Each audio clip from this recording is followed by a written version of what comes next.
میری تلوار، میرا مال اور میری تمام تر توانائیاں دین اسلام کے لیے وقف ہیں۔ اس اندھیر نگری سے بچ جاؤ جس میں کوئی نور کی کرن نہیں۔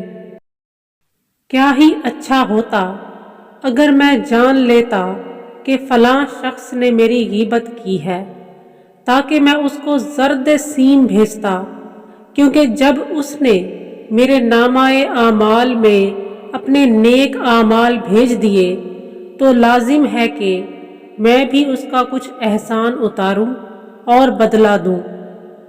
جسے اپنے ٹھکانے کا ہی پتہ نہیں کہ بہشت ہے یا دوزخ، وہ کس طرح بے فکر ہو سکتا ہے۔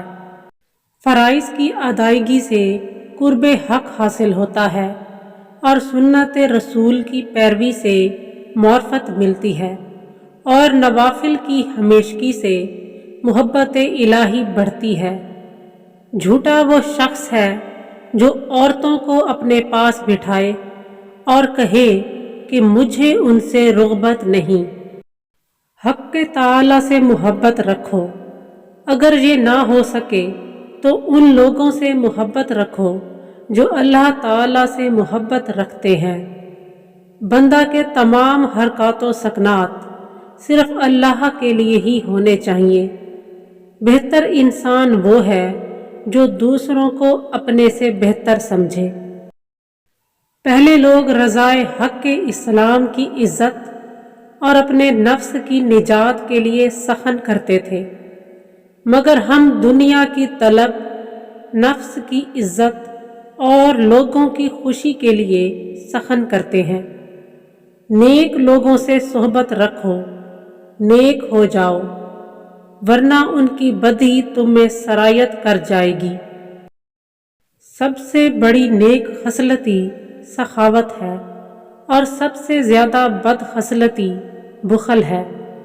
توکل یہ ہے کہ خدا پر بھروسہ رکھیں اور سعی و تدبیر جاری رکھیں۔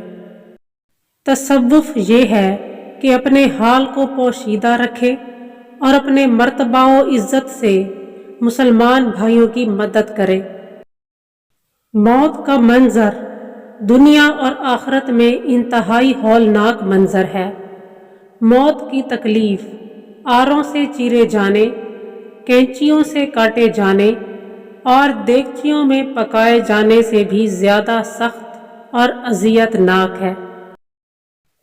اگر کوئی مردہ قبر سے نکل کر زندہ لوگوں کو صرف موت کی شدت سے ہی باخبر کر دے تو لوگ عیش و آرام کو بھول جائیں اور راتوں کی نیندیں اڑ جائیں۔